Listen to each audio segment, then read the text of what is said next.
नमस्ते मेरे प्यारे दोस्तों।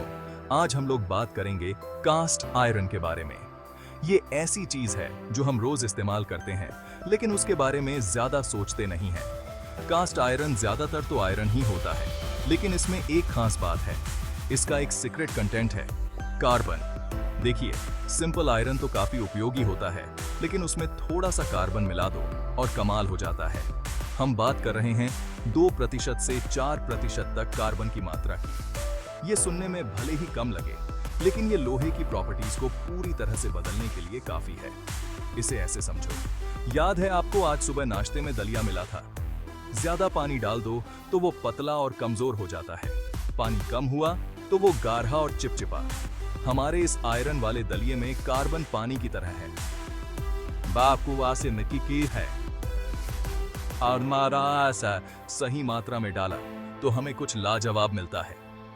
तो चलिए तैयार हो जाइए कास्ट आयरन की दिलचस्प दुनिया में जाने के लिए।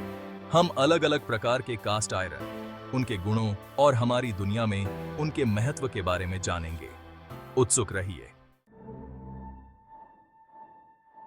ठीक है, तो हम जानते हैं कास्ट आयरन में कार्बन होता है, पर ये चीजें कैसे बदलता है? समझिए, आयरन और कार्बन जब आपस में मिलते हैं और गर्म होते हैं तो एक खास रिश्ता बनाते हैं। आयरन और कार्बन के पार्टिकल आपस में मिल जाते हैं।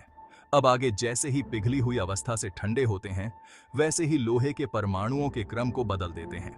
यही प्रोसेस कास्ट आयरन को एक्सीलेंट क्वालिटी देता है। इस पर निर्भर करता है कि हम कितना कार्बन मिलाते हैं और चीजों को कैसे ठंडा करते हैं। हमें अलग अलग तरह के कास्ट आयरन मिलते हैं, हर एक की अपनी प्रॉपर्टीज होती है। याद हैं वो कार्बन परमाणु? वे एक साथ चिपकना पसंद करते हैं और आयरन के भीतर छोटे छोटे टुकड़े बना लेते हैं। इस प्रक्रिया को ग्रेफिटाइजेशन कहा जाता है। इसे ऐसे समझो, चॉकलेट चिप कुकीज बनाने के बारे में सोचो। आटा लोहे की तरह है और चॉकलेट चिप्स कार्बन की तरह। जैसे जैसे कुकी बेक होती है, चॉकलेट चिप्स पूरी तरह से पिघलते नहीं हैं। वे अलग अलग टुकड़ों के रूप में रहते हैं, जिससे उसमें खुरदुरापन और स्वाद आता है। इसी तरह कास्ट आयरन में ये कार्बन के टुकड़े आयरन के स्ट्रक्चर के भीतर छोटे छोटे स्ट्रॉन्ग हिस्सों की तरह काम करते हैं। ये इस बात को इफेक्ट करते हैं कि आयरन कितना स्ट्रॉन्ग, ब्रिटल या काम करने में आसान होगा। इन ग्रेफाइट के टुकड़ों का आकार और बनावट बहुत मायने रखती है। वे तय करते हैं कि हमें किस प्रकार का कास्ट आयरन मिलेगा। हर एक के अपने फायदे और नुकसान होते हैं। आइए जानते हैं कास्ट आयरन के पहले प्रकार, ग्रे कास्ट आयरन से। यह सबसे आम प्रकार है। वो मजबूत फ्राइंग पैन और पुराने जमाने के पानी के पाइप इसी से बने होते हैं। ग्रे कास्ट आयरन का नाम इसके ग्रे रंग के कारण पड़ा है। आपने सही अंदाजा लगाया। जब आप इसे तोड़ते हैं तो ये ग्रे रंग का दिखाई देता है। याद है वो ग्रेफाइट के टुकड़े? ग्रे कास्ट आयरन में वे काफी बड़े होते हैं और बेतरतीब ढंग से बिखरे होते हैं, जैसे बिखरी हुई कन्फेटी। यही बनावट ग्रे कास्ट आयरन को दबाव में मजबूत बनाती है। ये बिना टूटे दबाव या धक्का सह सकता है, हालांकि ये खींचे जाने पर अच्छा प्रदर्शन नहीं करता है। इसे एक मजबूत ईंट की दीवार की तरह समझो। चीजों को संभालने के लिए तो बढ़िया, लेकिन मुड़ने के लिए उतना नहीं। ग्रे कास्ट आयरन कंपन को कम करने में भी बहुत अच्छा होता है, इसलिए इसका इस्तेमाल कार के इंजन ब्लॉक में किया जाता है ताकि शोर और घिसाव कम हो सके। का मर्यादा है। अगला नंबर है व्हाइट कास्ट आयरन का। ये स्ट्रॉन्ग, ब्रिटल होता है। व्हाइट कास्ट आयरन में कार्बन ग्रेफाइट के टुकड़े बनाने की बजाय लोहे के साथ मिलकर एक सख्त सिरेमिक जैसा यौगिक बनाता है, जिसे आयरन कार्बाइड कहा जाता है। एक जॉब्रेकर कैंडी को काटने की कल्पना करो, काफी सख्त होती है ना? वही है व्हाइट कास्ट आयरन। हालांकि ये अपने ग्रे भाई जितना आम नहीं है, लेकिन व्हाइट कास्ट आयरन भी अपना जलवा दिखाता है। बेहद कठोर होने के कारण इसका उपयोग उन जगहों पर किया जाता है जहां टूट फूट ज्यादा होती है, जैसे मिलों में पीसने वाले गोले या सीमेंट मिक्सर के लाइनर्स।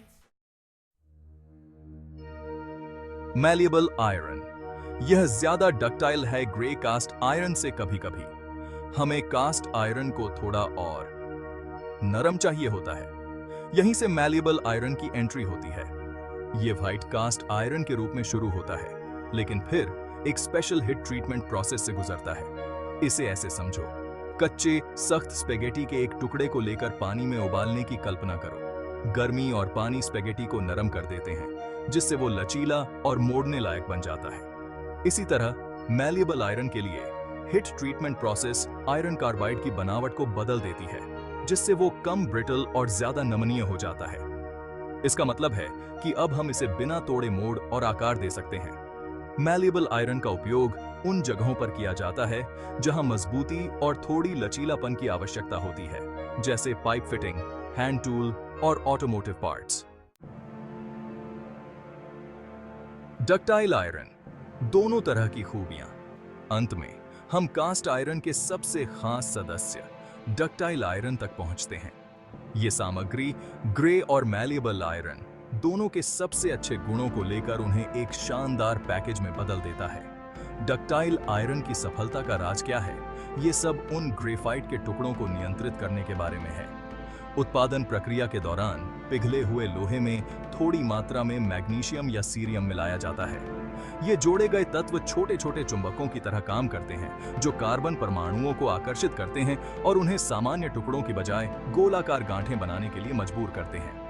ये गोलाकार ग्रेफाइट गांठें छोटे छोटे शॉक एब्जॉर्बर की तरह काम करती हैं, जो डक्टाइल आयरन को बेहद मजबूती, नमनीयता और प्रहार प्रतिरोध देती हैं। ये ऐसा है जैसे हमारे ढलवाओं लोहे को सुपर हीरो का सूट पहना दिया गया हो। डक्टाइल आयरन का उपयोग कई तरह के मुश्किल कामों में किया जाता है, जिनमें पानी के पाइप, ऑटोमोटिव क्रैंकशाफ्ट और यहां तक कि पवन टरबाइन हब भी शामिल हैं। मेल्टिंग पॉइंट, एक गरमागरम विषय। अब बात करते हैं मेल्ट टेम्परेचर की। यहां चीजें सचमुच गर्म हो जाती हैं। अलग अलग तरह के कास्ट आयरन के अलग अलग टेम्परेचर पॉइंट होते हैं, जो उनकी कार्बन मात्रा और मौजूद अन्य तत्वों पर निर्भर करते हैं। आमतौर पर कास्ट आयरन शुद्ध लोहे की तुलना में कम तापमान पर पिघलता है। ऐसा इसलिए है क्योंकि कार्बन परमाणु लोहे के परमाणुओं की सामान्य व्यवस्था को बिगाड़ देते हैं, जिससे उनके लिए ठोस अवस्था से मुक्त होना आसान हो जाता है। उदाहरण के लिए ग्रे कास्ट आयरन आमतौर पर लगभग 1150 से 1200 डिग्री सेल्सियस पर पिघलता है। व्हाइट कास्ट आयरन, जिसमें कार्बन मात्रा ज्यादा होती है, थोड़े कम तापमान पर पिघलता है। इसकी तुलना में एक उच्च कार्बन स्टील जैसे C30 स्टील, जिसमें ढलवाओं लोहे की तुलना में कार्बन मात्रा कम होती है, लगभग 1400 से 1450 डिग्री सेल्सियस पर पिघलता है। इससे सोची ही उपयोग, पाइप से लेकर तवे तक। कास्ट आयरन अपने विभिन्न गुणों के साथ हमारे दैनिक जीवन में हैरान कर देने वाले तरीकों से इस्तेमाल होता है। ग्रे कास्ट आयरन, इस सबसे ज्यादा इस्तेमाल होने वाले लोहे का उपयोग engine block, cylinder head, machine base और यहां तक कि तवे और डच ओवन जैसे बर्तनों में भी किया जाता है। व्हाइट कास्ट आयरन, इसकी कठोरता इसे घिसावरोधी कामों के लिए सबसे अनुकूल बनाती है। यह जैसे पीसने वाले गोले, क्रशर जबड़े और सीमेंट मिक्सर के लिए लाइनर्स। मैलिएबल आयरन, इस नमनीय सामग्री का उपयोग pipe fitting, hand tool, automotive parts और कृषि उपकरणों के लिए किया जाता है। डक्टाइल आयरन, इसकी मजबूती और नमनीयता इसे पानी के पाइप, ऑटोमोटिव क्रैंकशाफ्ट, पवन टरबाइन हब और यहां तक कि कुछ गहनों के लिए भी उपयुक्त बनाती है। जैसा कि आप देख सकते हैं, कास्ट आयरन अपने विभिन्न रूपों में हमारी दुनिया को आकार देने में महत्वपूर्ण भूमिका निभाता है। हम जिस बुनियादी ढांचे पर निर्भर हैं, उससे लेकर हर रोज इस्तेमाल होने वाले औजारों और उपकरणों तक। निष्कर्ष, कास्ट आयरन की अमर विरासत। तो ये रही कास्ट आयरन की कहानी। हमने कास्ट आयरन की दुनिया की यात्रा की है। इसकी शुरुआत लोहे में कार्बन की एक चुटकी मिलाने से लेकर आधुनिक दुनिया में इसके विभिन्न उपयोगों तक। हमने देखा है कि कैसे कार्बन परमाणुओं की व्यवस्था, चाहे वो टुकड़ों के रूप में हो या गोलों के रूप में, इस बहुमुखी सामग्री के गुणों को बदल सकती है। ग्रे कास्ट आयरन की मजबूती से लेकर डक्टाइल आयरन की अद्भुत ताकत और नमनीयता तक, हर तरह के ढलवाओं लोहे ने हमारे तकनीकी परिदृश्य में अपनी एक अलग पहचान बनाई है।